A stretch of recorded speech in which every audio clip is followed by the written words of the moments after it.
a two-word fix for Alaska's ballot confusion. Letting parties tag their nominees would make Alaska's elections clearer, fairer, and harder to hijack by disingenuous candidates.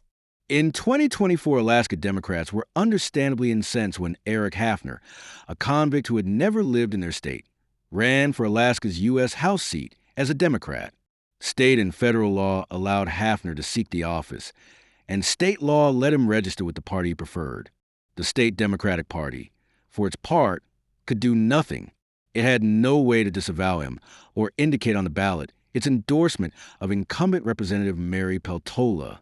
Come Election Day, Hafner got more than 3,500 first-choice votes from Alaskans who saw his name and party on the ballot, but presumably had no idea that if elected, he would represent them from a New York prison where he was serving 20 years.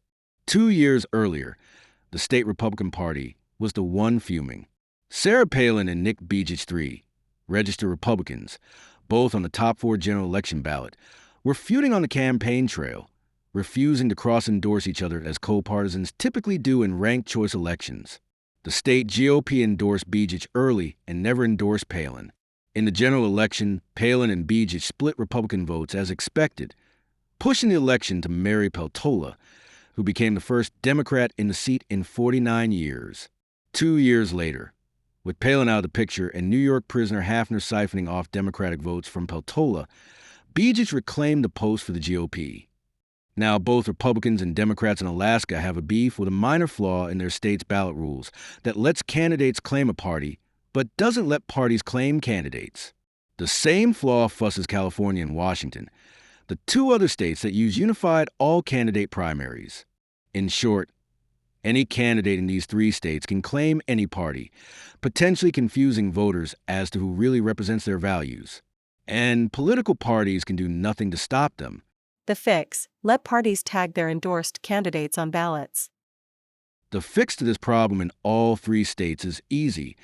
Let parties indicate their endorsement of a candidate with 2 words, Democratic or Republican nominee. Party IDs serve as important shorthand for voters. North Americans hate political parties, often including their own, and anti-party sentiment has been prevalent since the progressive movement more than 100 years ago. But political scientists concur that for all their disrepute, political parties are the essential intermediaries of democracies everywhere. They aggregate like-minded voters, assemble coalitions that can win, mediate disputes among coalition factions, articulate visions and platforms, and serve as shorthand identifiers on the ballot for time-strapped voters.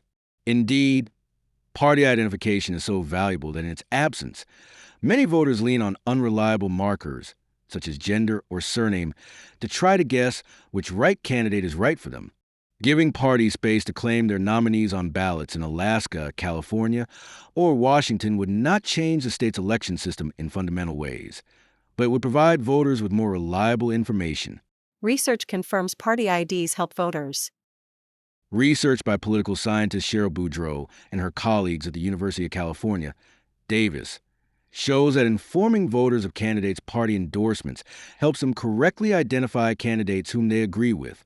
In an experiment with voters in a nonpartisan mayoral election in which political parties had made endorsements, informing voters of candidates' party endorsements let voters find their best match candidate 59% of the time, compared to 53% of the time when they don't know the party's endorsements. And that improvement came not with putting the party labels on the ballot, but with a mailing sent to voters. A 6-point gain in voters' alignment is modest, but in close races it could be decisive. Alaska already sends more information to voters than most states do. The state's Division of Elections prints and mails official voters' guides to all. These guides feature candidate statements and often include the endorsements they have won from party organizations and well-known interest groups. You'll find Citeline's catalog of voters' guides for all 50 states here. The same research by Boudreau and her colleagues shows that voters' guides boost voter success at choosing aligned candidates to 61%, a further improvement beyond the effect of party nominations alone. Alaska voters' guides help inform primary voters about party nominations. Adding those nominations to the ballots would do even more. For one, people often misplace their voters' pamphlets by the time they're ready to vote. And parties can better serve and gather their voters. This reform would also let parties guide their voters more confidently toward the candidates they have endorsed. This increment of extra influence for parties would attract more people to participate in caucuses and conventions, somewhat counteracting the current trend toward party domination by the most extreme ideological factions. In Washington, for example, the Republican Party's nomination has become so unimportant to candidates that the leading Republican running for governor did not bother to show up to the GOP convention in 2024. The right-wing PAC state convention nominated Semi Bird, an extreme partisan from central Washington, for governor. Meanwhile, the Republican-dominating polls at the time, and who later cruised to the primary with almost 3 times Bird's votes, was former U.S. Representative Dave Reichert. Reichert knew the convention would be packed with activists unrepresentative of the party's rank-and-file voters. He also knew that the party's nomination would not matter, since it would appear nowhere on the ballot. He was right. If parties' nominations did appear on the ballot, it might matter enough to election outcomes that mainstream candidates, such as Reichert and their pragmatic supporters, would organize to retake control of the party's apparatuses. In other words, giving parties a little more say might help them course-correct back to their mainstream majorities.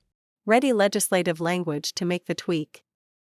The multi-party coalitions that run each chamber in the Alaska legislature have shown no appetite for repealing the state's top 4 elections since their adoption in 2020.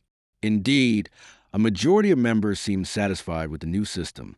They might, however, be open to improving it, which they could do with some legislative language from Oregon. California and Washington could do the same. In Oregon, former Governor Ted Kalongoski and a multi-partisan coalition recently filed a ballot measure to adopt unified primaries. Regardless of whether the measure succeeds, it offers model legal language for allowing parties to claim their candidates. Further, it specifies that candidates may list on ballots only their verified official party endorsements. Party-label ballots, only 2 words per candidate, are a modest adjustment. They better inform voters about candidates' positions. They might yield healthier, less polarized, and more pragmatic parties. And they would allow parties to stop triflers serving time in distant prisons from hijacking American elections.